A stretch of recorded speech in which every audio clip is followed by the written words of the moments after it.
Hi പ്രിയമുള്ള സുഹൃത്തുക്കളെ, അസം പോലീസിന്റെ special task force Kasaragod Kanhangad നിന്നും പിടികൂടിയ ബംഗ്ലാദേശ് പൗരനായ യുവാവിന് അൽഖ്വയ്ദ ബന്ധമാണ് ഇപ്പോൾ പുറത്തുവരുന്നത്.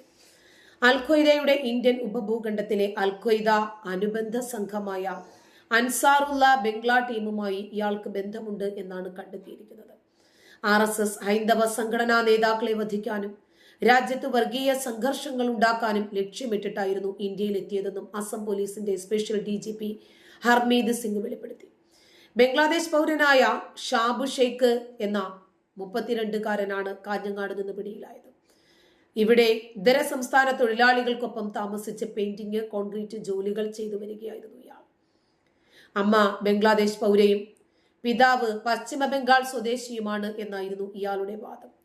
എന്നാൽ ഇത് അസം പോലീസ് തള്ളി.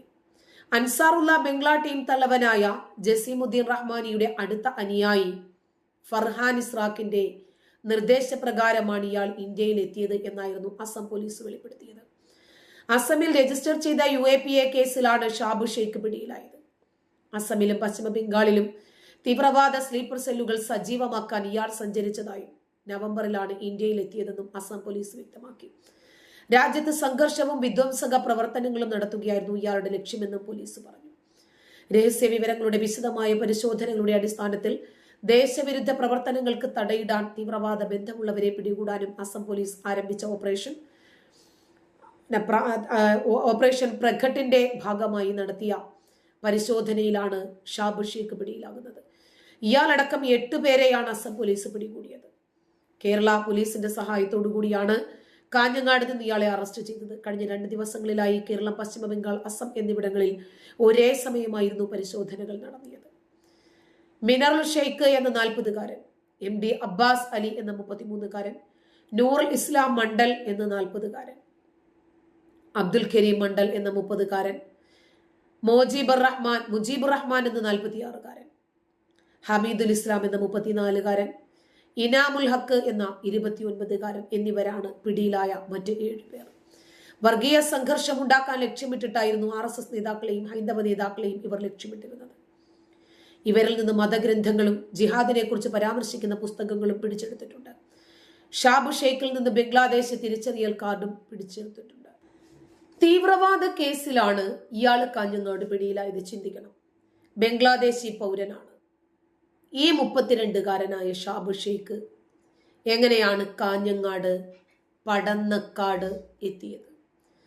ആരാണ് ഇയാൾക്ക് പാസ്പോർട്ട് നൽകിയത്? ആരാണ് ഇയാൾക്ക് ആധാർ കാർഡ് ശരിയാക്കി നൽകിയത്? വ്യാജവിലാസം ഇയാൾക്കാരാണ് നൽകിയത്? അപ്പോൾ തരം തീവ്രവാദികളെയും ഈ രാജ്യത്തെയും തമ്മിലുള്ള ബന്ധം കൃത്യമായ രൂപത്തിൽ മനസ്സിലാക്കുന്ന, അടുപ്പിക്കുന്ന ഒരു കണ്ണി പുറത്തുണ്ട്. അടക്കത്തായാലും കുഴപ്പമില്ല. പടന്നക്കാട്ടെ ക്വാർട്ടേഴ്സിലായിരുന്നു പ്രതി താമസിച്ചിരുന്നത്. 1 മാസം മുമ്പാണ് ഷാബ് ഇവിടെ എത്തിയത്. എവിടെ നിന്ന് എത്തി? ആരെത്തിച്ചു? ഷാബിനെ അറിയുന്ന ആരാണ് ഇവിടെ ഉള്ളത്? ഏതു മലയാളിയാണ് ബംഗ്ലാദേശ് തീവ്രവാദ സംഘടനാ നേതാവായ ഈ ഷാബ് ഷെയ്ഖുമായി പരിചയമുണ്ടായിരുന്നത്? എങ്ങനെയാണ് ആ പരിചയം? എന്തിനാണ് ആ പരിചയവും സൗഹൃദ ബന്ധവും സൂക്ഷിച്ചത്? ഒരുപാട് ചോദ്യങ്ങൾക്ക് മറുപടി തരാൻ ഇവിടുത്തെ അന്വേഷണ ഏജൻസികൾ ബാധ്യസ്ഥരാണ്. ആസാമില് UAPA കേസിൽ കുടുങ്ങിയതോടുകൂടി കേരളത്തിലേക്ക് കടക്കുകയായിരുന്നു ഷാബു ഷെയ്ഖ്. പ്രതിയെക്കുറിച്ച് അറിഞ്ഞ അസം പോലീസ് ഇവിടെ എത്തി ഇയാളെ അറസ്റ്റ് ചെയ്തു. ഇവിടെ കെട്ടിട നിർമ്മാണ ജോലിയാണ് ഇയാൾ ചെയ്തിരുന്നത്. സംസ്ഥാനത്തെ വിവിധ സ്ഥലങ്ങളിൽ താമസിച്ച ശേഷമാണ് ഇയാൾ അടുത്തിടെ കാഞ്ഞങ്ങാട് എത്തിയത്. അസം പോലീസ് പ്രതിക്കെതിരെ ലുക്കൌട്ട് നോട്ടീസും ഇറക്കിയിരുന്നു. വ്യാജ ഇന്ത്യൻ പാസ്പോർട്ട് ഉണ്ടാക്കിയ കേസിലാണ് ഷാബു ഷെയ്ഖിനെ അറസ്റ്റ് ചെയ്തത്. ഇപ്പോൾ ഈ പാസ്പോർട്ട് ഉപയോഗിച്ചിട്ടാണ് ഇയാൾ ബംഗ്ലാദേശിൽ നിന്നും ഇന്ത്യയിലേക്ക് കടന്നത്. എന്നിട്ട് പിടിച്ചപ്പോൾ ഉടനെ തന്നെ പോലീസിനോട് പറഞ്ഞത് അമ്മ ബംഗ്ലാദേശിയാണെന്ന്, അച്ഛൻ ഇന്ത്യക്കാരനാണെന്ന്. അന്വേഷണ ഉദ്യോഗസ്ഥർ കൃത്യമായ രൂപത്തിൽ ഇത് തിരിച്ചറിഞ്ഞു. അതിന്റെ പേരിലാണ് ഇന്ത്യയിൽ എത്തിയത് എന്നായിരുന്നു തള്ളിമറിച്ചത്. ഒരു സഹോദരിയെ ഇന്ത്യയിലേക്കാണ് വിവാഹം കഴിപ്പിച്ചതെന്നും ഇയാൾ പറയുന്നു. എന്നാൽ ഇന്റലിജൻസ് അന്വേഷണത്തിൽ ഇയാളുടെ കുടുംബം മുഴുവൻ ബംഗ്ലാദേശിലാണ് എന്ന് കണ്ടെത്തിയിട്ടുണ്ട്. വിദ്യാഭ്യാസം നന്നേ കുറവുള്ള ആളാണ് ഷാബു ഷെയ്ഖ്. എന്നാൽ സോഷ്യൽ മീഡിയയിൽ ഇടയ്ക്ക് പ്രത്യക്ഷപ്പെട്ടു. അതാണ് അന്വേഷണ സംഘത്തിന് പിടിവള്ളിയായത്. ഇയാളെ കുറിച്ചിട്ടുള്ള കൂടുതൽ വിവരങ്ങൾ അന്വേഷണ സംഘം ശേഖരിച്ചു വരികയാണ്. കേരളത്തിൽ നിന്ന് എന്തെങ്കിലും തരത്തിൽ സഹായം കിട്ടിയോ എന്നും അന്വേഷിക്കുന്നുണ്ട്. ഇയാൾ പടന്നക്കാട്ടിലെ ഒരു ക്വാർട്ടേഴ്സിലായിരുന്നു താമസിച്ചിരുന്നത്. അപ്പോൾ ഈ ക്വാർട്ടേഴ്സ് ഇയാൾക്ക് എവിടെ നിന്ന് കിട്ടി? ആരിലൂടെ? 1 മാസം മുമ്പ് മാത്രമാണ് ഇയാൾ ഇവിടെ എത്തിയത് എന്നാണ് അറിയുന്നത്. കേരളം ഏതൊക്കെ രീതിയിലാണ് ഈ തീവ്രവാദികളുടെ ഹബ്ബായി മാറുന്നത്? ഏത് രാജ്യത്തുള്ളവർക്കും, പ്രത്യേകിച്ച് ബംഗ്ലാദേശികൾക്ക്, അഫ്ഗാനികൾക്ക്, പാക്കികൾക്ക് സ്വൈരവിഹാരം നടത്താൻ, ഭയമേതുമില്ലാതെ ഇന്ത്യ വിരുദ്ധതകൾ പ്രകടിപ്പിക്കാൻ, പ്രചരിപ്പിക്കാൻ, ഫോളോ ചെയ്യാൻ ഏറ്റവും സുന്ദരമായിട്ടുള്ള മണ്ണായി കേരളം മാറിക്കൊണ്ടിരിക്കുന്നു. കേരളത്തിൽ കാഞ്ഞങ്ങാട് ഈ ഷാബ് ഷെയ്ഖിനെ അറിയുന്ന ആരെങ്കിലും ഉണ്ടാകണമല്ലോ. അല്ലാതെ ഒരു ബംഗാളി നേരിട്ട് വന്നാൽ ഒരു ക്വാർട്ടേഴ്സിൽ താമസിക്കാൻ പറ്റില്ലല്ലോ. ഈ കാഞ്ഞങ്ങാട് ഇയാളെ കൊണ്ടുവരാനും അവിടെ ഇയാൾക്കൊരു ക്വാർട്ടേഴ്സ് തരപ്പെടുത്തി കൊടുക്കാനും ഒരു മലയാളി ഉണ്ടായിട്ടുണ്ട്. NIA ഒക്കെ ഉള്ളത് കൊണ്ട് മാത്രമാണ് ഇത്തരം വിവരങ്ങളൊക്കെ പുറത്തു വരുന്നത്. ശരി, എന്തായിരുന്നാലും കേരളം ആകെ ഞെട്ടലിലാണ്. കേരളം തീവ്ര ഇസ്ലാമിക രാജ്യങ്ങളിലെ ഭീകരന്മാരുടെ വിഹാര കേന്ദ്രവും ഒടിയിടവുമായി മാറുകയാണ് എന്നതിന്റെ ഉദാഹരണം വീണ്ടും. ബംഗ്ലാദേശിലെ ഇസ്ലാമിക ഭീകരൻ ഷാബ് ഷെയ്ഖ് എന്ന 32കാരനെ കാസർഗോഡ് നിന്നും NIAയും അസം പോലീസും നടത്തിയ ഓപ്പറേഷനിൽ പിടികൂടിയത് മലയാളികളെ ആശങ്കയിലാക്കുകയാണ്. ഭീകരവാദത്തെ അനുകൂലിക്കുന്നവർക്ക് ഇത് നിസ്സാരവും എതിർക്കുന്നവർക്ക് ഇത് ഭീതിയും ഉണ്ടാക്കുന്നു. ബംഗ്ലാദേശ് പൗരനായ ഷാബ് ഷെയ്ഖ് നിരവധി ഭീകരവാദ കേസുകളിൽ പ്രതിയാണ്.